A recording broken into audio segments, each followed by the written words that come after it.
안녕하세요. 세계경제 10분 만에 읽기 글로벌 유가 점검편입니다.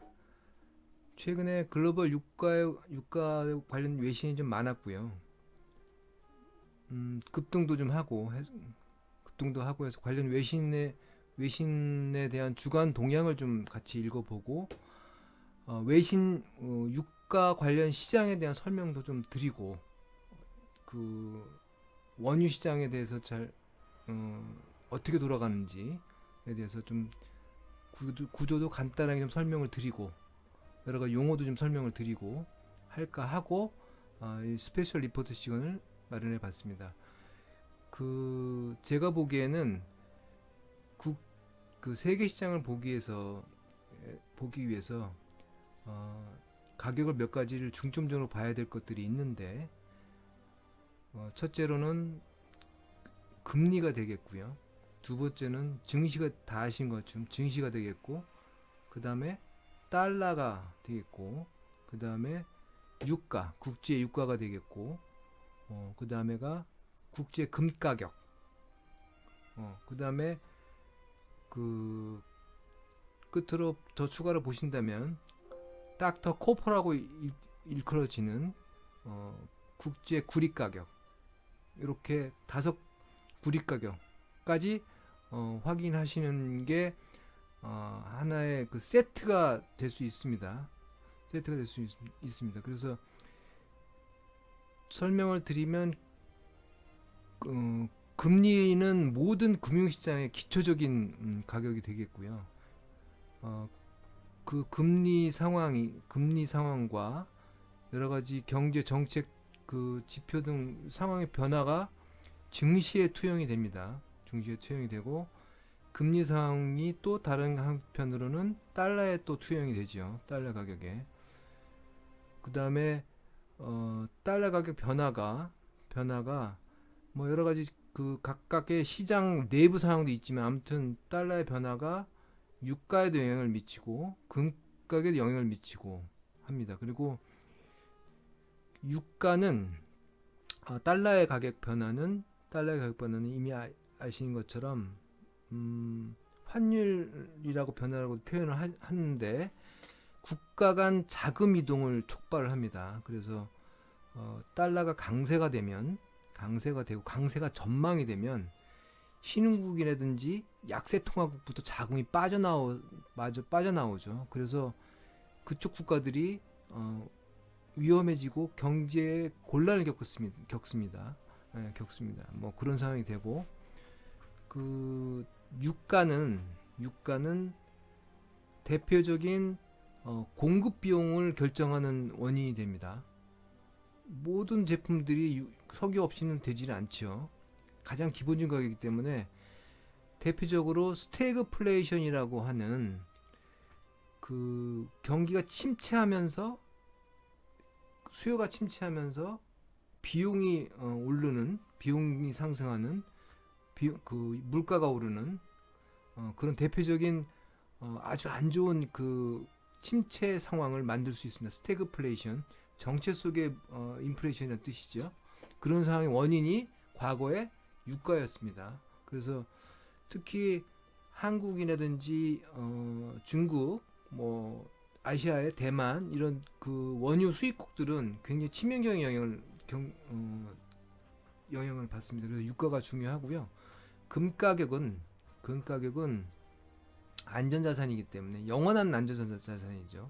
그렇기 때문에 금 가격의 변동에 따라서 산업용도 있지만 대표적으로는 금 가격의 변동에 따라서 세계 시장의 그 불확실성, 위험 정도가 뭐 반영이 됩니다. 그리고 구리 가격은 대표적인 산업재이기 때문에 글로벌 경제 성장이 전망이 되면 이 가격이 오릅니다. 그리고 아무튼 성장 전망이 되면 이 구리도 대표적인 산업재이기 때문에 그래서 산업 활성화라든지 경제 전망을 보기 위해서도 구리 가격을 봅니다. 뭐 아무튼 요약이니까 이거 다는 아니고 제가 아는 한 요약이기 때문에 좀 관심을 가지시고요. 금리는 대표적으로 미 국채 금리, 뭐 유럽의 독일 국채 금리 이런 정도가 기준이 되는데 그 금리에 따라서 달러 가격도 왔다 갔다 하고요. 아무튼 모든 금융자산에 영향을 미칩니다. 금리라는 것은 주가를 계산할 때도 파생상품 옵션을 계산할 때도 모든 그 금융 공식이 다 반영이 되죠. 할인율, 뭐 이자, 뭐 아무튼 비교지수. 그렇기 때문에 금리는 가격의 왕입니다. 아무튼 제일 중요한 수치. 거기에 따라서 나머지 것 기타 것들도 같이 움직입니다. 그런 것들이 한 5가지 정도가 기본이 되는 가격이고, 오늘은 유가에 대해서 한번 말씀을 드리고자 합니다. 작년 말부터 올해 연초부터 뭐 해도 되고, 작년 말부터 대략 주가가 뛸 때부터 유가가 폭등을 했습니다. 그래서 한 40% 이상이 지금 유가가 상승을 했고요. 40달러 선에서 배럴당 40, 뭐 기준이니까 배럴은 뭐 이렇게 통이라고 생각하세요. 배럴당 40달러, 국제유가 40달러 정도 선에서 언저리에서 42달러가 되는데, 그게 지금 WTI 아무튼 그 기준이 그게 지금 60달러, 70달러 이렇게 뭐 가고 있으니까 상당히 많이 올랐죠. 비용 요인이 많이 올랐습니다. 과거에는 뭐 100달러 선까지도 100달러 이상까지 갔었으니까 그때에 비해서는 낮지만 상승률이 문제입니다. 상승률, 비용 여건이 나빠지죠. 그래서 문제가 되는 겁니다. 그렇기 때문에 트럼프가 요즘 뉴스에 보시면 유가 좀 내려야 된다, 계속 오페크에 요청을 하고 뭐 사우디 만나러 가고 왔다 갔다 합니다. 그렇지만 오페크는 감산 기조죠. 자기들 그 달러, 그러니까 가격을 대략 70달러 선으로 유지하려고 합니다. 그런 욕심이 있어요. 자기들 러시아도 가격을 좀 올리려고 하고, 다만 미국이 미국이 작년에 최초로 석유 수출국으로 됐습니다. 이건 역사적인 사건이에요.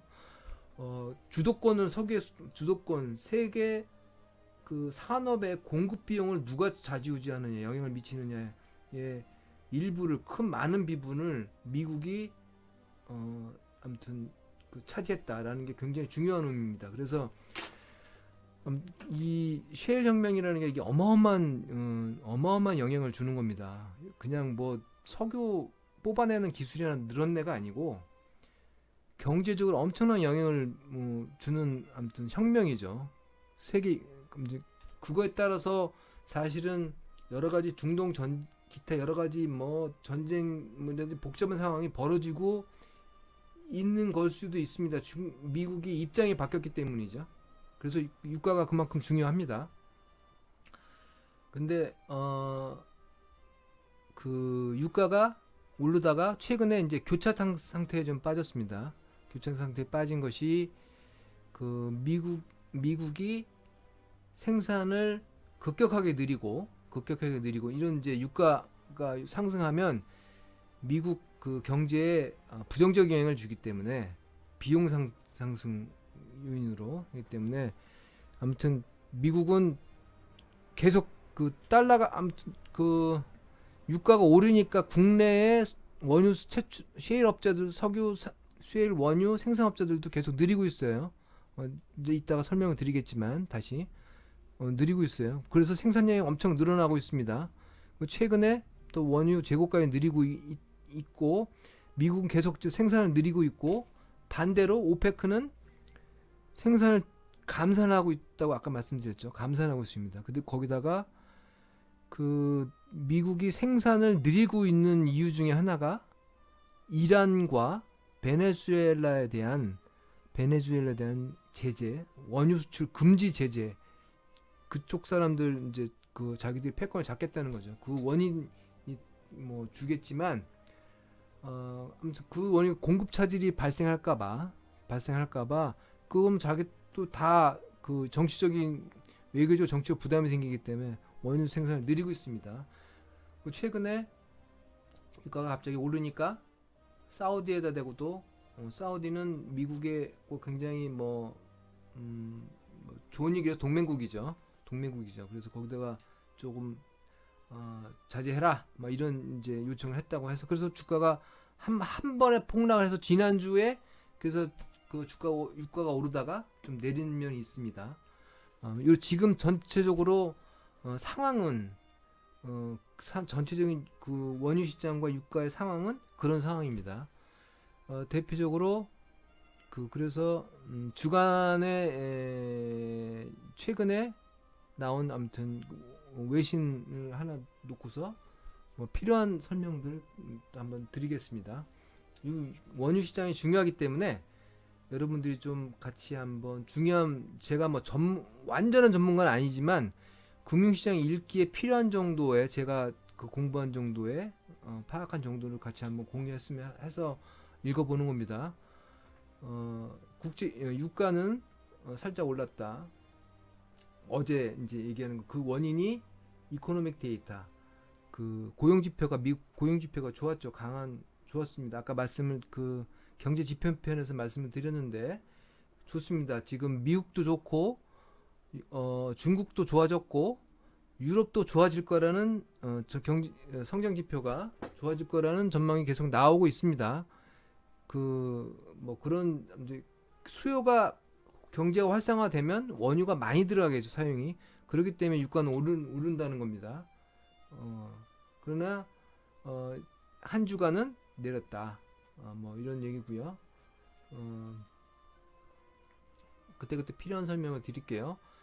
자, 국제 기준 유가는 세 가지가 있습니다. 브렌트, 그 영국 런던에서 거래되는 북해산 뭐 원유라고 하는데 브렌트가 있고 미국산 웨스트 텍사스 인터미디에이트 미국산 중질유입니다. 미국산 중질유 텍사스 기준으로 뭐 아무튼 생산하는 미국 텍사스 중산하는 그 WTI라고 보통 얘기하는데 있고 중동산 두바이유가 있습니다. 세 가지가 주로 거래가 되고 통상 그 국제 원유가를 얘기할 때는 WTI와 브렌트유를 시장이 형성이 되기 때문에 그 원유의 선물과 뭐 이런 것들이 시장이 형성되어 있기 때문에 브렌트유와 WTI를 중심으로 얘기를 합니다.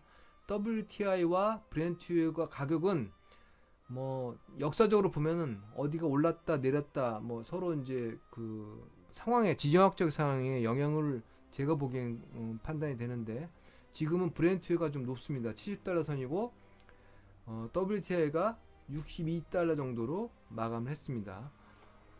저는 주로 브렌트유와 여기도 지금 선물이죠. 크루드 선물 가격이 현물 가격과 이제 선물 가격이 있는데 그 현물 시장은 지금 거래업자께 주고받는 시장이죠.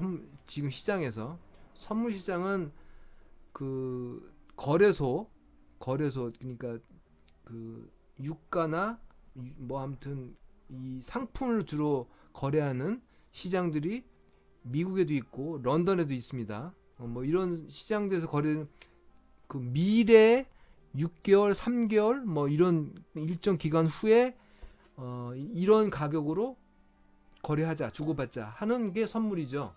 그 선물 가격을 얘기하는 겁니다. 선물 가격이 미래 가격 변동을 미리 반영하기 때문에 그 다음에 거기 안에 불확실성까지도 선물 가격 계산할 때는 같이 포함이 됩니다. 그래서 그런 것들을 주로 선물 가격을 중심으로 해서 가격 변동을 얘기를 또 지금 현물 가격은 지금 현재 시장 상황이지만 선물 시장의 투기적 수요, 미래를 앞을 내다보고서 살 것이냐 팔 것이냐 하는 이 투기적 수요가 가격을 미리 이 상품 시장에는 원유 시장 이쪽에 굉장히 영향을 많이 미칩니다. 그래서 선물 가격 중심으로 보통 말씀을 드립니다. 아무튼 60달러 선이고 70달러 선이고 뭐 이렇습니다.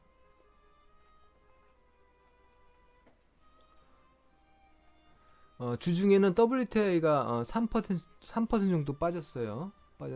그 트럼프가 유가 좀 내렸으면 좋겠다고 중동에 그 오펙 얘기하는 바람에 아무튼 뭐 여러 가지 요인으로 빠졌습니다. 그런 바람과 조치가 들어가면서 한번 폭락을 크게 한번 했었죠.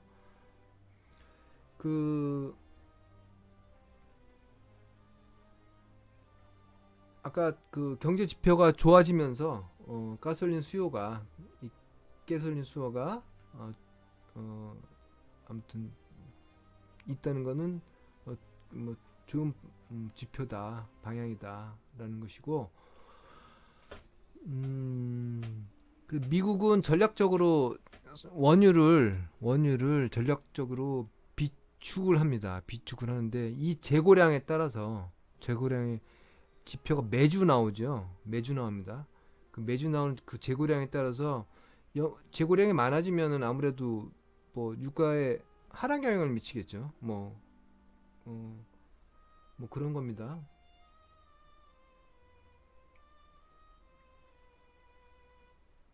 그런 영향을 미치는 게 있고요. 미국 원유 재고가 보통 미치고, 아까 말씀드린 것처럼 미국의 석유 수출이 처음에 11월에 SOND 11월에 배럴 300만 배럴 작년에 처음 11월에 300만 배럴을 깼고, 보통 1당입니다. 1당. 그다음 올해 360만 배럴을 깼다.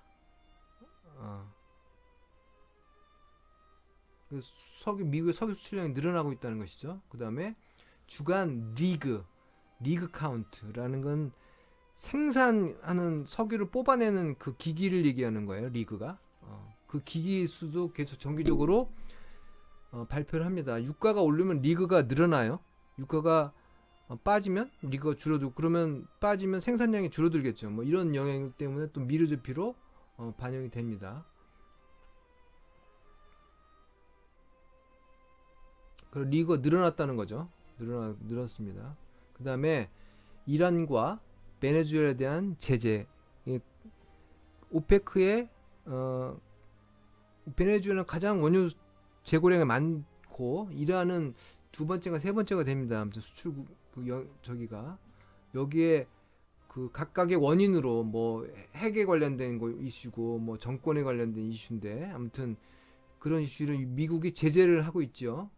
제재를 함에 따라서 원유 수출이 국제적으로 공급될 게 줄어들고, 특히 이란은 미국이 이란에 제재를 하면서 아시아 주요 수입국들을 8개국에 대해서는 5월 1일까지 작년 처음 연초인가요? 연초에 아무튼 그 금수를 5월 1일까지는 봐주겠다. 딴 데로 옮길 때 찾아라. 뭐 이런 조치를 했었습니다. 근데 그거를 끊었죠.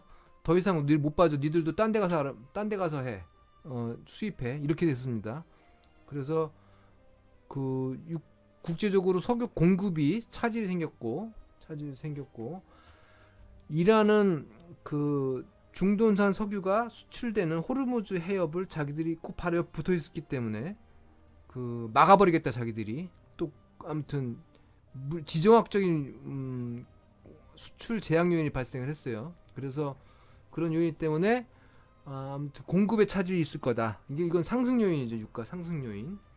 그리고 오페크는 가격 관리를 위해서, 오페크 플러스로 돼 있는 거는 그 중동의 석유 산유국과 러시아까지를 포함해서 오페크 플러스라고 보통 표현을 합니다.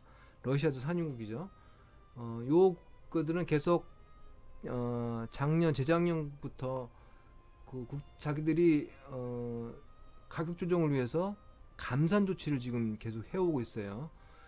해오고 지금 6월 1일 날 다시 만나서 그걸 조정을 하자라고 지금 예약이 돼 있지만, 지금은 감산 수준 최대 수준 아래서 지금 줄였다가 미국이 사우디한테 얘기하니까 그 수준 아래에서 조금 이렇게 다시 맞추는 뭐 그런 수준이다. 뭐 이제 흉내내게 하겠죠. 어쨌든 전반적으로 공급의 제약 요인과 그 미국의 공급 요인 뭐들이 서로 좀 팽팽하죠. 그 다음에 글로벌 수요가 그동안은 침체해서 수요가 줄어들 거라고 했는데 수요가 지금 좋아진다고 하고 있으니까 그건 또 증가 요인입니다. 증가 요인이고 아무튼 미국 혼자 애를 쓰고 그 다음에 사우디가 조금 느릴 것 같고 6월 달에 오페크 플러스 회의를 봐야 자기 산출 규모를 보면 이제 앞으로 방향이 결정이 되겠죠. 아무튼 이게 이런 것들이 그 뭐 어디 경제 원유 리포트를 보면 굉장히 복잡한 여러 가지 뭐 그 지표들 그래프를 통해서 말씀을 이렇게 설명하는데 설명은 제가 이해는 바는 요게 가장 쉬운 정도일 거로 보입니다. 그 점 요 정도만 이해하시고 뭐 여러 가지 그 외신을 보셔도 이게 올라갈 거냐 내려갈 거냐 원유가 왜 중요하고 유가가 올라갈 것 같은 전망이 된다. 그럼 뭐 인플레이션이 문제가 될 수 있고 그다음에 유가 관련 원유 관련 뭐 제품의 문제가 될 수도 있고 뭐 그런 것들을 좀 연관해서 생각하시는 연습을 하시면 되지요. 뭐 그런 것들 때문에 제가 이 세계경제 읽기를 하는 것이고요. 가격을 맞추는 거는 저는 아니니까요. 구조를 설명해 드리고 장기적으로 봐서 그 어떤 산업 트렌드를 찾는데 유가도 영향을 미치기 때문에 여러분들이 확인하셔야 될 산업 그 글로벌 아무튼 가격 중에 하나이기 때문에 자세히 설명을 드리는 겁니다. 자, 아무튼 그 즐거운 연휴 되시고요. 즐거운 연휴 되시고 조금 어려운 내용일 수도 있지만 자주 설명을 드리겠습니다. 설명을 드리고 자꾸 들으시다 보면 제가 복잡한 수치 가지고 일부러 빼고 말씀을 드리기 때문에 그런 것들을 조금 따라오시고 뭐 문의가 있으시면 뭐 문의해 주셔도 되고 아무튼 저는 그런 취지로 여러분들에게 설명을 드리는 거니까 장기 투자를 위해서 장기 트렌드를 잡고 거기에 필요한 세계 경제 주요 가격들이 이런 것들이 있고 그것들의 동향은 이런 정도는 알아야 된다라는 취지입니다. 다음 주에 유가 뭐 원유 펀드를 사고 뭘 사고 이런 거를 제가 추천하는 건 아닙니다. 예. 적어도 3년 4년 정도의 트렌드를 한번 여러분 보실 때는 여러분 깊이 생각하실 때 이런 것도 도움이 되겠다라는 거를 한번 같이 얘기를 해보자. 제가 조금 더 먼저 많이 본 사람으로서 설명을 드리고자 도움을 드리고자 말씀을 드린 거니까 그런 좀 참고하시고요. 네. 이상 유가 관련 설명은 말씀 마치도록 하겠습니다. 즐거운 연휴 되시기 바랍니다. 감사합니다.